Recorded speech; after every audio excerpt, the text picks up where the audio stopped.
Hello to all my dear student, कैसे हैं आप लोग। मैं उम्मीद कर रहा हूँ एज इट इज़ बहुत ही ज़्यादा अच्छे होंगे आप लोग।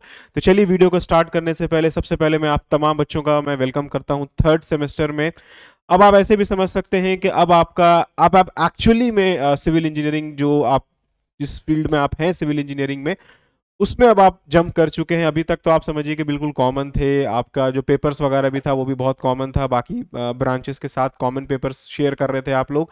अब यहाँ से बिल्कुल समझिए कि सब कुछ डिफरेंट हो चुका है और अब आप एकदम प्योरली सिविल इंजीनियरिंग में आ चुके हैं। और सबसे अच्छी बात तो ये है कि एसबीटी ने सिलेबस को भी अपडेट कर दिया है, बिल्कुल लेटेस्ट सिलेबस है, काफ़ी अच्छा अपडेट हुआ है सिलेबस का। बच्चों का एक बहुत बड़ा डर था मैथमेटिक्स को लेके, मैथमेटिक्स को हटा दिया गया है थर्ड सेमेस्टर से।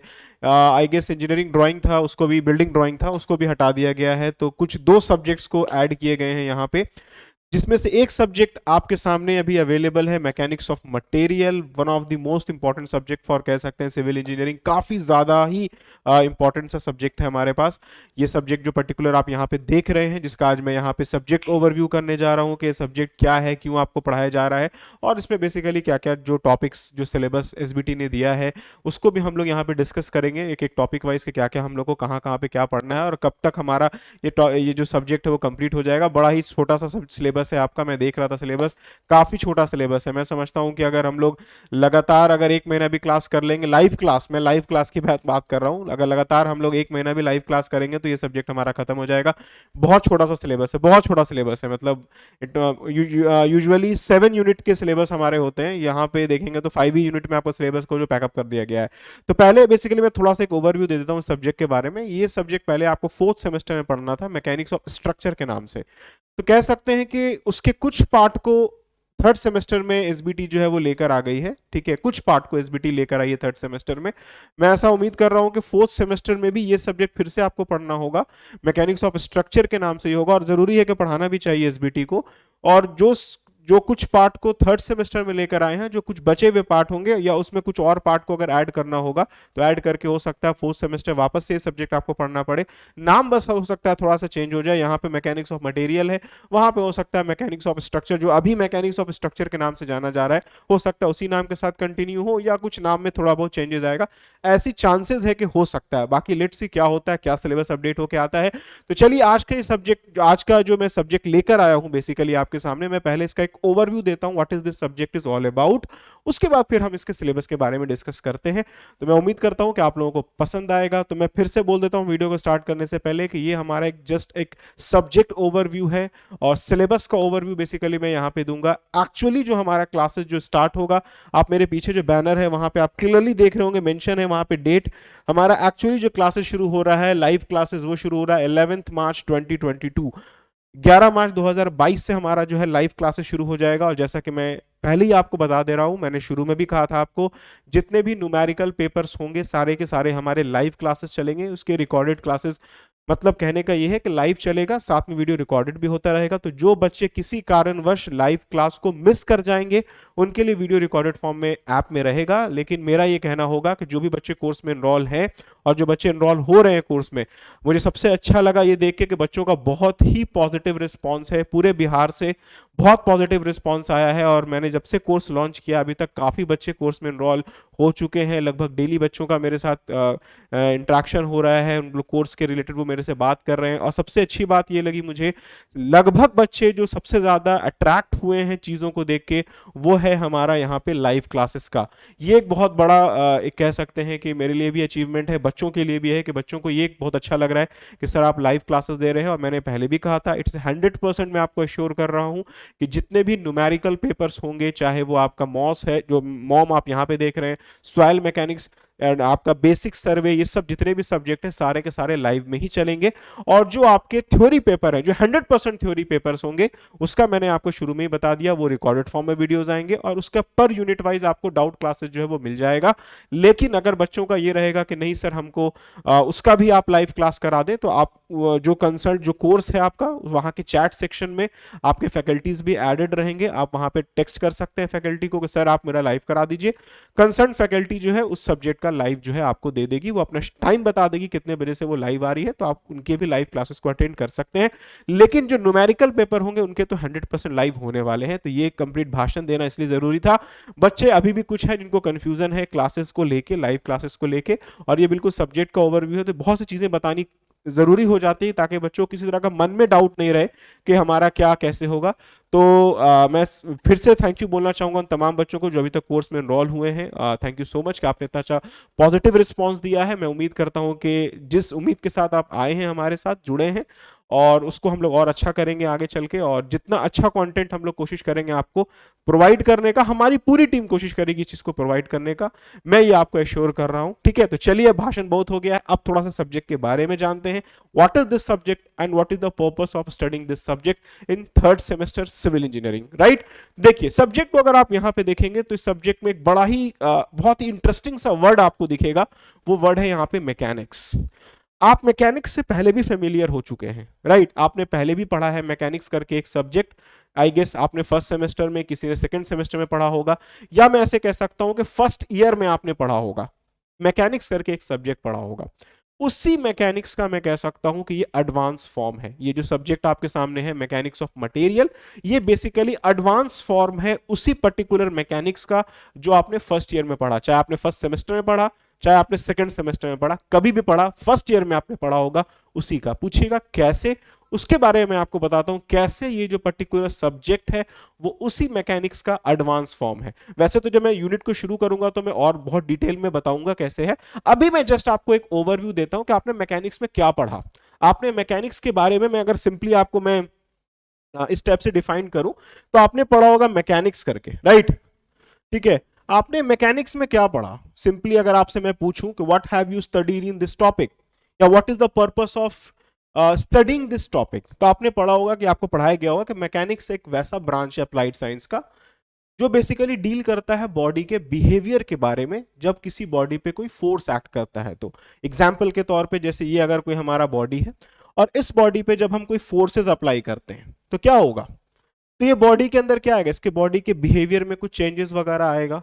बिहेवियर में क्या चेंजेस आ सकता है? फॉर एग्जाम्पल अगर ये कोई हमारी बॉडी है, इस बॉडी पे अगर हम कोई लोड लगा रहे हैं, फोर्स लगा रहे हैं, एक्सटर्नल फोर्स लग रहा है, तो क्या होगा, बॉडी अपना शेप चेंज कर सकता है, बॉडी में मोशन क्रिएट हो सकता है। ठीक है, तो इस टाइप के मैकेनिज्म होंगे, या तो बॉडी के अंदर कोई इंटरनल फोर्सेस वगैरह जनरेट हो सकता है। तो इंजीनियरिंग मैकेनिक्स जो आपने पढ़ा था उसमें आपको इसी सब चीजों के बारे में पढ़ाया गया था कि mechanics is basically A branch of applied science which basically deals with the behaviour of a body when a force acts on it. मतलब हिंदी में अगर समझाएं तो कोई भी बॉडी के जब हम फोर्स लगाते हैं किसी बॉडी पे, तो उसमें क्या बिहेवियर, उसके क्या बिहेवियर में चेंजेस आया, उसके बारे में आप स्टडी करते हैं मैकेनिक्स में। तो यहां पे एक क्वेश्चन उठेगा, एक वर्ड मैं यूज कर रहा हूं हमेशा, बॉडी। देखिए मैंने एक वर्ड यहां पे यूज किया है, क्या, बॉडी। बॉडी आप देखते होंगे दो तरह का बॉडी आपको यूजुअली देखने को मिलेगा, एक सॉलिड बॉडी और एक आपको देखने को मिलता है फ्लूइड बॉडी। बॉडी तो दो तरह का हो सकता है, सॉलिड भी हो सकता है, फ्लूइड भी हो सकता है। तो अब अगर आपको ऐसे बोला जाता कि भाई आप सिर्फ मैकेनिक्स पढ़ो, तो मैकेनिक्स में आपने क्या पढ़ा, it deals with the behaviour of a body. और आप जानते हैं मेरे पास दो तरह की साइमल्टेनियसली बॉडी आती है, एक हमारे पास आती है सॉलिड बॉडी और एक हमारे पास आती है फ्लूइड बॉडी।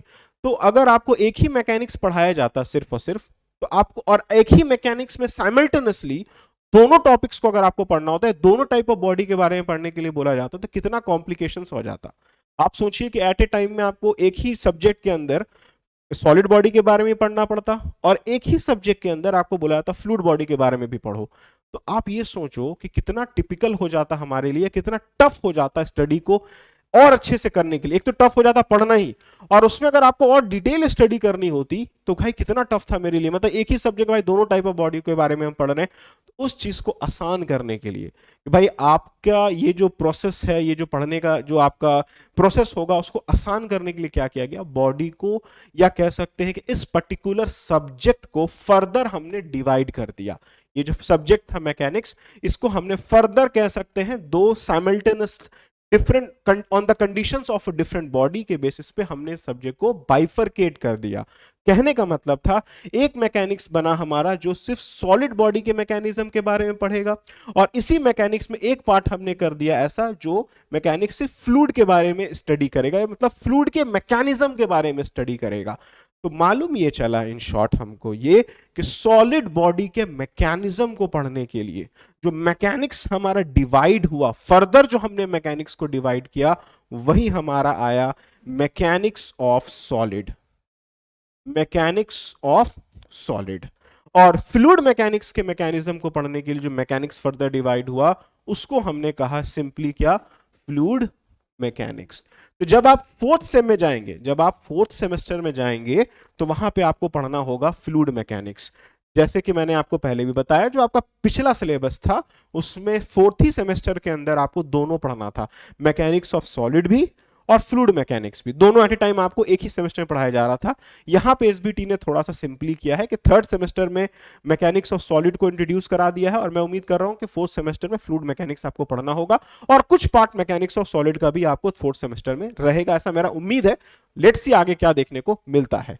तो अब यहां पे समझना यह होगा कि मैकेनिक्स ऑफ सॉलिड मतलब कि सॉलिड बॉडी के मैकेनिज्म को पढ़ने के लिए अल्टीमेटली जो हमारा मैकेनिक्स आया उसी को हमने बोला मैकेनिक्स ऑफ सॉलिड, जिसको शॉर्ट में आपने बोल दिया मॉस। इसी को हम लोग शॉर्ट में क्या बोल देते हैं, मॉस। इसी को हम शॉर्ट में क्या बोल देते हैं, मॉम। जो आप पढ़ रहे हैं यहां पे मैकेनिक्स ऑफ मटेरियल, तो यहां पे जो मटेरियल होगा वो एक सॉलिड मटेरियल आपको देखने को मिलेगा।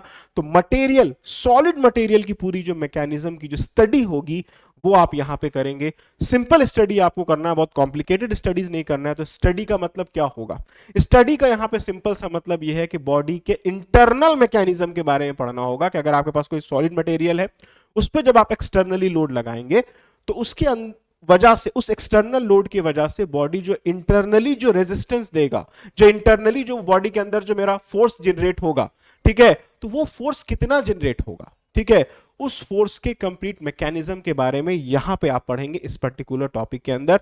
तो मैं उम्मीद कर रहा हूं कि ये सब्जेक्ट क्या है, इस सब्जेक्ट का एक मोटा मोटी मैं कह सकता हूं कि आपको एक ओवरव्यू मिल चुका होगा। तो अब हम यहां पे देखते हैं कि सिलेबस हमारा क्या क्या है, क्या क्या हम लोग को इसमें पढ़ना है। अभी देखिए मैं इसके और बहुत ज्यादा डिटेल में नहीं जा रहा हूं क्योंकि सब जस्ट एक सब्जेक्ट का ओवरव्यू देना है। जब आपका क्लासेस शुरू हो जाएगा 11th ऑफ मार्च से, तब आप देखिएगा आपको कितना ज्यादा मजा आएगा इस सब्जेक्ट में। बहुत ही ज्यादा इंटरेस्टिंग सब्जेक्ट है और आप ऐसे भी समझ सकते हैं कि it is the base of civil engineering. ये जो सब्जेक्ट आप यहां देख रहे हैं, it is the base of civil engineering. अगर ये सब्जेक्ट आपका स्ट्रांग हो गया तो मैं आपको एश्योर कर रहा हूं आगे आने वाले जितने भी सब्जेक्ट्स आपको मिलेंगे सिविल में वो सारे के सारे इसी से रिलेटेड रहेंगे। इसलिए इस सब्जेक्ट में प्लीज आप खासा ध्यान देंगे और मैं उम्मीद करूंगा कि बहुत अच्छे से सब्जेक्ट आपका निकलेगा। अब चलिए थोड़ा सा मैं सिलेबस के बारे में डिस्कस करता हूं कि क्या क्या टॉपिक्स हम लोगों को यहां पे कवर करना है इस कंप्लीट कोर्स के अंदर। देखिए टोटल हम लोगों को 5 यूनिट्स पढ़ना है। अभी मैं यूनिट्स भी आपको दिखा दूंगा।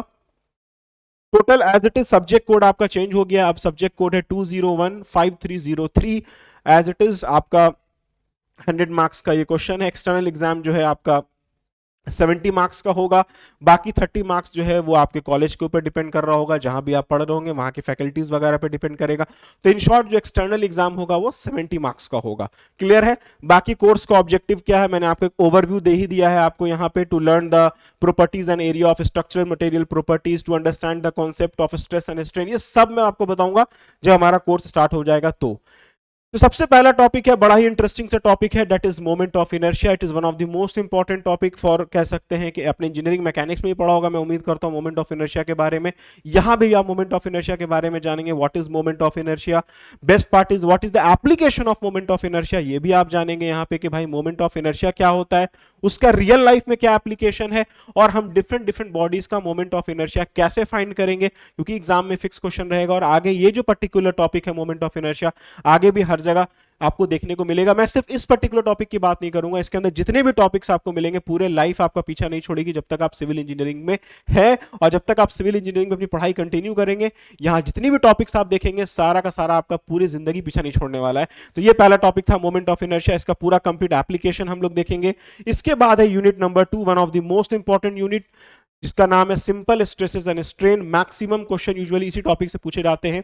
काफी इंपॉर्टेंट सा टॉपिक है, कंपटीशन पॉइंट ऑफ व्यू से देख लें, सेमेस्टर पॉइंट ऑफ व्यू से देख लें, इंटरव्यू पॉइंट ऑफ व्यू से देख लें, आगे फर्दर सब्जेक्ट को पढ़ने के पॉइंट ऑफ व्यू से देख लें, तो ये पर्टिकुलर टॉपिक जो है काफी इंपॉर्टेंट रोल प्ले करेगा। What is stresses, what do you mean by the term strain, ये सब आपसे अक्सर पूछा जाता है, तो हम लोग बहुत बाइफरकेट करके देखेंगे। What is the meaning of stress, what is the meaning of strain, different elastic constants हमारे पास क्या क्या है, उनके बीच के रिलेशंस हमारे पास क्या क्या है, स्ट्रेस स्ट्रेन डायग्राम क्या होता है, मैं बहुत डिटेल में आपको बताऊंगा। बिल्कुल आप वो मेरे पे छोड़ दीजिए, आपका सिर्फ काम है लाइव क्लासेस को अटेंड करना और जो यहां बताया जाएगा उसको समझना और कुछ क्रॉस क्वेश्चन करते रहना कि कहां पे क्या चीजें नहीं समझ में आई है, और अपने से जाके पढ़ना, बस इतना ही काम है आपका और बड़ा आराम से निकल जाएगा। बाकी मेरे पे छोड़ दीजिए कि कैसे हम लोग ये चीज आपको समझाएंगे। इसके बाद है तीसरा यूनिट, बहुत ज्यादा इंपॉर्टेंट है यार ये तीसरा unit, shear force and bending moment. ये तो भाई ऐसा यूनिट है कि मतलब वही चीज मैं बोलूंगा, जब तक सिविल इंजीनियरिंग में हो तो ये पीछा नहीं छोड़ेगा। इवन सिविल इंजीनियरिंग के बाद जब जॉब में भी चाहोगे, गलती से डिजाइन इंजीनियर वगैरह ही बन गए, तो ये टॉपिक वहां भी नहीं पीछा छोड़ेगा। तो ये टॉपिक बाबू बहुत इंपॉर्टेंट है, shear force and bending moment. और मैक्सिमम बच्चों को, मैं जितने बच्चों को जानता हूं, बच्चे फाइनल सेमेस्टर में भी चले जाते हैं और उनको एक शियर फोर्स डायग्राम बनाने नहीं आता है, बेंडिंग मोमेंट डायग्राम बनाने नहीं आता है, जबकि इतना आसान है इसको बनाना, इतना आसान है इसको ड्रॉ करना। पहले तो मैं जानूंगा कि टॉपिक है क्या, क्यों पढ़ाया जा रहा है, शेयर फोर्स क्या होता है, बेंडिंग मोमेंट क्या होता है, उसका इसको कैसे फाइंड किया जाता है, ये सारा कुछ मैं आपको बताऊंगा। राइट, तो इस टॉपिक को कोई भी, क्या मैं बोल सकता हूं, बहुत ज्यादा इंपॉर्टेंट है, पढ़ना ही पड़ेगा, हंस के रो के कैसे भी करके पढ़ना होगा। और ये एक ऐसा टॉपिक है जो आपको एग्जाम में पास भी कराएगा, तो ये टॉपिक बहुत ही ज्यादा इंटरेस्टिंग है, डेट की unit number 3। Then comes unit number 4, that is bending and shear stresses in beams। ये भी as it is, मैं बार बार एक ही चीज कह रहा हूं, हर एक टॉपिक इंपॉर्टेंट है, कोई एक ऐसा टॉपिक नहीं है यहाँ पे जो मैं कह दूंगा कि ये तो आसान, इसको छोड़ दो, ये पढ़ने लायक नहीं है। सभी इंपॉर्टेंट हैं और सभी का एप्लीकेशन आगे बहुत ज्यादा है। तो इसमें हम लोग पढ़ेंगे what is bending stresses, what is shear stresses, what is flexural equation, what is shear stress equation, ये सारा कुछ आप यहाँ पढ़ेंगे। बहुत ही ज्यादा इंटरेस्टिंग है, न्यूमेरिकल है, मजा आएगा आपको। इसके बाद आइए लास्ट यूनिट है आपका, यूनिट नंबर 5। इसके बाद यूनिट खत्म, बस इतना ही आपको पढ़ना है। यूनिट नंबर 5 है कॉलम्स। कॉलम्स क्या होता है, कंप्रेशन मेंबर पहले जानेंगे। कंप्रेशन मेंबर में हम लोग देखेंगे कितने टाइप ऑफ कंप्रेशन मेंबर्स होते हैं, कॉलम्स क्या होता है, radius of gyration, slenderness ratio, in type के टॉपिक्स आपको देखने को यहाँ पे मिलेंगे। बड़ा ही आसान सा टॉपिक है, एग्जाम में भी अगर आप पास करने के लिए अगर पढ़ेंगे तो बड़ा ही आराम से आपका निकल जाएगा। ठीक है, आई होप सो, इसमें और कुछ नहीं बचा।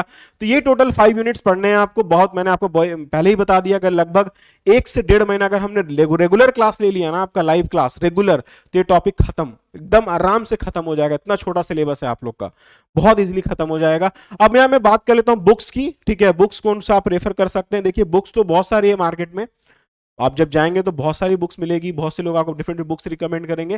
पर्सनली अगर आप मेरे से पूछेगा तो मैं कोई बहुत हाई फाई बुक आपको रिकमेंड अभी तो नहीं करूंगा। सिंपली मैं आपको बोलूंगा इन दोनों में से कोई भी एक बुक आपको मिले तो आप परचेस कर सकते हैं। जो बच्चे पढ़ना चाह रहे हैं उनके लिए मैं कह रहा हूं, इन दोनों में से कोई सी एक है हमारी strength of material by RS खुरमी की बुक है, बहुत ही फेमस बुक है, एस्टान पब्लिकेशन की है। बड़ा ही मतलब आसान सी बुक है और मतलब बहुत अच्छी बुक है, मतलब मैं ऐसे कह सकता हूं। इस बुक से थोड़ा सा एडवांस मैं कह सकता हूं, इस बुक से थोड़ा एडवांस बुक जो है वो यहाँ पे दी हुई strength of material bye RK Bansal की बुक है ये। This book is also very good, आप ये बुक भी चाहें तो परचेस कर सकते हैं इजिली। तो आपके पास दोनों ऑप्शन है। मैं इन दोनों बुक के अलावा और कोई बुक रिकमेंड अभी फिलहाल आपको नहीं करूंगा, वैसे तो बहुत सारी बुक मार्केट में मिल जाएगी आपको, बट मेरे से अगर आप पूछेगा पर्सनली सर इन दोनों में से कौन सी बुक लेना सही रहेगा, तो I will suggest this book, that is RS Khurmi by strength of material by RS Khurmi ले लेंगे। तो अगर आप ये बुक ले लेंगे तो लगभग 6 सेमेस्टर या 5th सेमेस्टर तक ये बुक आपको काम आ जाएगा। एक सिंगल बुक अगर ले लेते हैं तो 5th सेमेस्टर तक, ये बुक भी अगर आप लेंगे तो 5th सेमेस्टर 6th सेमेस्टर तक काम आ जाएगी आपको, बट ये बुक का स्टैंडर्ड थोड़ा सा हाई है, तो मैं रिकमेंड करूंगा ये वाली बुक। सफिशिएंट है आपके exam point of view, semester point of view से बड़ा आराम से आपका निकल जाएगा। तो यही था कंप्लीट ओवरव्यू इस सब्जेक्ट का, से रिलेटेड सिलेबस का भी मैंने आपको डिस्कशन कर दिया, कैसे हमारे क्लासेस चलेंगे वो भी मैंने आपको बता दिया, कब से क्लास हमारे स्टार्ट होंगे वो भी मैंने बता दिया। तो अभी तक अगर ये सोच रहे हो क्लासेस को ज्वाइन करें कि नहीं करें, क्या करें, तो सोच में ही रह जाओगे। 11 मार्च से हमारा क्लासेस शुरू हो जाएगा लाइव, उसके बाद फिर रिकॉर्डेड वीडियो देखने को मिलेगा। तो फिर ये मत कहना सर मेरा तो छूट गया, हम तो सोचने में रह गए। तो मेरा आपसे कहना है 11th ऑफ मार्च से पहले आप कभी भी कोर्स को ज्वाइन कर लें। अगर किसी को कोर्स ज्वाइन करने में दिक्कत आ रही है। डिस्क्रिप्शन में मैंने नंबर डाल रखा है अपना, आप मुझे कॉल कर सकते हैं। किसी तरह का भी अगर आपको अभी भी कोई क्यूरीज है तो आप मुझे बिंदास कॉल करके पूछिए कि सर हमको ये चीज़ जानना था, कैसे कैसे क्लासेस होंगे, क्या होंगे, जो भी है। आप डिस्क्रिप्शन में मेरा नंबर दिया हुआ है, वहां से आप मुझे कॉल कर लें और मैं उम्मीद करूंगा आपकी क्यूरीज को दूर करने का। ठीक है, तो अब इसी नोट के साथ अब इस पर्टिकुलर वीडियो को मैं ओवर करने जा रहा हूं। आई होप सो मैंने सारी चीज़ें आपको बता दी है। तो अभी तक जितने बच्चों ने भी चैनल को सब्सक्राइब नहीं किया है, जल्दी जल्दी चैनल को सब्सक्राइब करो, वीडियो को मैक्सिमम शेयर करो। जितने भी बिहार में थर्ड सेमेस्टर सिविल इंजीनियरिंग के बच्चे हैं, मैं उम्मीद करता हूं हर बच्चों तक ये वीडियो पहुंच जाना चाहिए। इतना तो मेरा काम कर दो, हर एक बच्चे तक इस वीडियो को पहुंचा दो कि मैकेनिक्स ऑफ मटेरियल करके एक सब्जेक्ट है जो नया सिलेबस अपडेट हुआ है, फारूक सर पढ़ा रहे हैं, देसी मास्टर्स में पढ़ाई हो रहा है, और वायरल हो जाए वीडियो। ठीक है, तो इसी नोट के साथ वीडियो को ओवर किया। Thank you so much for watching this video. Stay tuned on Desi Masters and hope to see you again. Thank you so much and take care to all. Thank you so much.